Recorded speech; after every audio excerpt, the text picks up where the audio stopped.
আলোচনা সুচারুভাবে করেছেন আলোচকবৃন্দ, যে কারণে আমি খুব বেশি কিছু বলবো না, এই জন্য যে আসলে বেশি কিছু বলার নাই, সবই আলোচনা হয়েছে।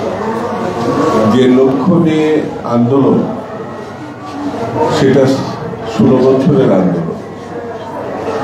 সর্বশেষ জুলাই এবং আগস্টে আমাদের ছেলেমেয়েরা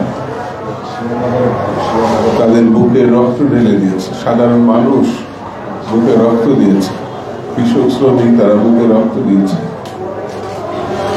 শিশুরা পর্যন্ত বুকে রক্ত দিয়েছে। এই সকল শহীদদের প্রতি আমি কৃতজ্ঞতা জানাচ্ছি, শ্রদ্ধা জানাচ্ছি। মহান আল্লাহ দরবারে মাগফিরাত কামনা করছে, আল্লাহ যেন তাদের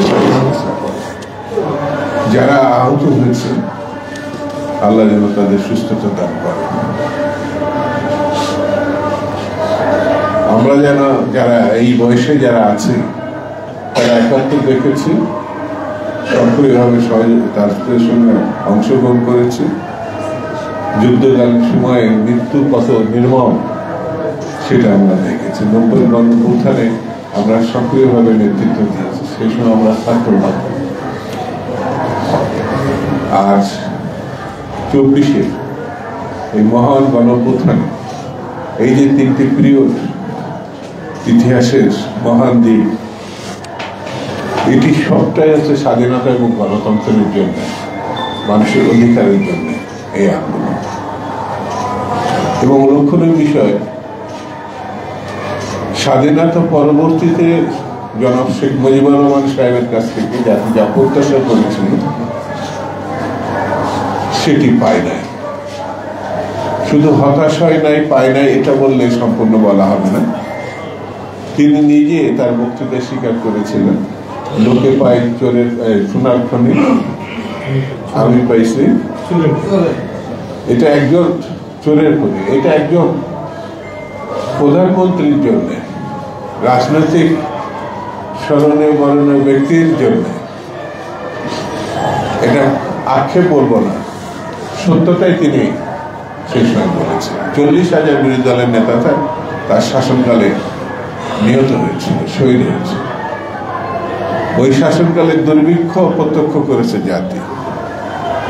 না খাওয়ার যন্ত্রণা, না খাওয়ার মৃত্যু, কঙ্কালসার দেহ, এটি না দেখলে বোঝা যায় না।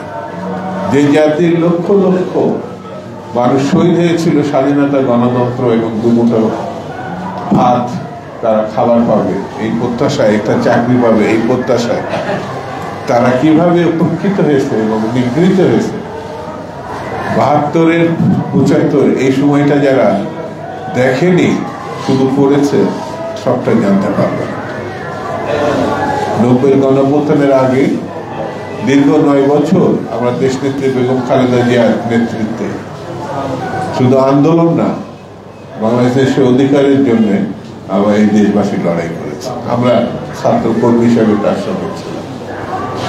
সর্বশেষ আমাদের জনাব তারেক রহমান, বিএনপির অ্যাক্টিং চেয়ারপারসন, নিরলসভাবে দিন রাত ত্যাগ করে তিনি যে চেষ্টা করেছেন তরুণ ছাত্রদের নিয়ে, তারই প্রতিফলন 24-এ গণঅভ্যুত্থান। 1 মাসের সমাপ্তিকাল আর 16 মাসের দীর্ঘ আন্দোলন সংগ্রামের লড়াইয়ের কাল, 16 বছর।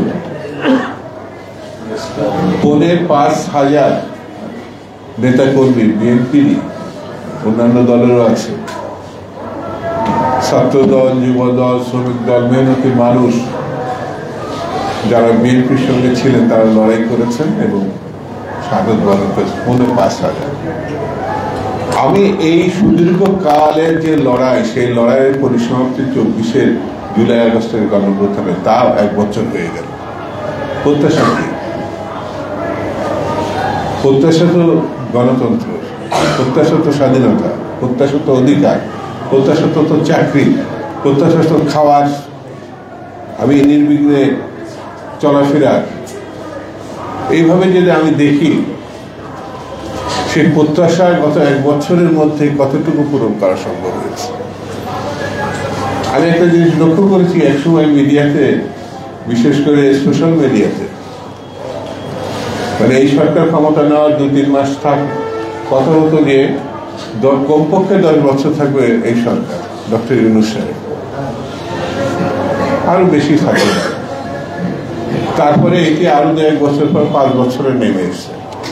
এখন আমি সোশ্যাল মিডিয়ার একজন অনুসারী, দেখি কম 5 বছর 10 বছর না, কিভাবে যাবেন এটি ঠিক করেন, এই কথাটা লেখে কিভাবে যাবে ঠিক করেন। তার মানে ডক্টর ইউনূস একটা ভালো নির্বাচনের ব্যবস্থা করে যদি আপনি ফিরতে পারেন আপনার কর্মস্থলে, আপনার বাড়িতে, আপনার নিজের জায়গায়, তাহলে এটা সম্মানজনক হবে। আমি ডক্টর ইউনূস সাহেবকে পছন্দ করি এই জন্যে, দেশে বিশেষ তার একটা সুনাম আছে, তার হাত থেকে একটি ভালো কাজ হবে। এই যে প্রত্যাশা জায়গা বললেন, তার ভিতরে অন্যতম হচ্ছে তার হাত দিয়ে আমরা একটা ভালো নির্বাচন করতে চাই। এই নির্বাচনের জন্য বিএনপি আগাগোড়া সমর্থন দিচ্ছে এই সরকার। তিনি বলেছেন অতি সম্প্রতি বক্তৃতায়, ফেব্রুয়ারির মধ্যে জাতীয় সংসদে ইলেকশন হবে। এই নির্দেশনা তিনি নির্বাচন কমিশনকে দিয়েছেন। নির্বাচন কমিশন যদিও তার আগে থেকে প্রস্তুতি শুরু করেছেন, প্রধান নির্বাচন কমিশন কিন্তু ইতিমধ্যে আমাদের জানিয়েছেন। এখন কথা হচ্ছে কেউ এই নির্বাচন যাতে না হয়, কেউ বলেই ফেলেছে তাদের দাবি অনুযায়ী পদক্ষেপ না নিলে নির্বাচন দ্বারা প্রতিহত করবে। এই নির্বাচন না হলে দেশ একটা অনিশ্চিত গন্তব্যের দিকে যাবে। নির্বাচিত সরকার না থাকলে যে কঠিন সিদ্ধান্ত নিতে হয়, একটি অন্তর্বর্তীকালীন সরকার ওই সিদ্ধান্ত নিতে পারে না। বিএনপি একমাত্র দল, এখন অনেক দল আছে, কিন্তু বিএনপি একমাত্র দল যার একেবারে প্রান্তিক পর্যায়ে, সেই বর্ডার পর্যন্ত, আমাদের সাগরে, বন্দরে, নদী, নালায় যেখানে 10 জন লোক থাকবে সেখানে এই কমপক্ষে 6 থেকে 7 জন হচ্ছে বিএনপি। আওয়ামী লীগ ছিল, পালিয়েছে। সেই বিএনপি যদি উঠে দাঁড়ায়, পুলিশ লাগবে না, মিলিটারি লাগবে না, দেশকে রক্ষা করার জন্য তারা একটি সব থেকে বড় শক্তি হিসাবে আত্মপ্রকাশ করতে হবে। এটা বাস্তবতা। সেই জন্য বিএনপিকে ঠেকানোর জন্য নানান ওজোর আপত্তি, নানান দাবি, নানান ঘটনা সামনে আনা হচ্ছে। আমি অন্য কোনো দলকে সমালোচনা করছি না, শুধু এতটুকু বলছি, 71-এ যে ভুলটা আপনারা করেছেন তার সংশোধনের একটি পথ আছে সামনে, যদিও এখনো পর্যন্ত আপনারা ক্ষমা চাননি। ক্ষমাটা চান আর নির্বাচনে অংশগ্রহণ করেন, তাহলে অতীতের ভুলটা কিছু হলেও মোচন হওয়ার সম্ভাবনা দেখা দেবে। আর যদি নির্বাচনের নামে, প্রতিরোধের নামে রাস্তায় নামার চিন্তা করেন, তাহলে পরে আপনাদের ভুল দ্বিগুণ হিসেবে দেখা দেবে। একসময় আন্দোলনের স্বার্থে, সংগ্রামের স্বার্থে, লড়াইয়ের স্বার্থে আপনাদেরকে বিএনপির মতো দল সমর্থন দিয়েছিল, পাশে রেখেছিল। কিছুটা হলো আপনাদের সেই সময় গণমানুষের কাছাকাছি হওয়ার সুযোগ পেয়েছে। বিএনপির অনেক ক্ষতি হয়েছে ভাবমূর্তিগত দিক থেকে। কেউ প্রত্যাশা করেনি যে একটি স্বাধীনতা ঘোষকের দল, মুক্তিযুদ্ধের নির্মাণকারী দল, বাংলাদেশের প্রতিষ্ঠিত একটি রাজনৈতিক সরকার বা দল এইরকম একটি গণধিকৃত দলকে পাশে রাখবে, রেখেছিল জাতীয় স্বার্থে, গণতান্ত্রিক লড়াইয়ের প্রশ্ন।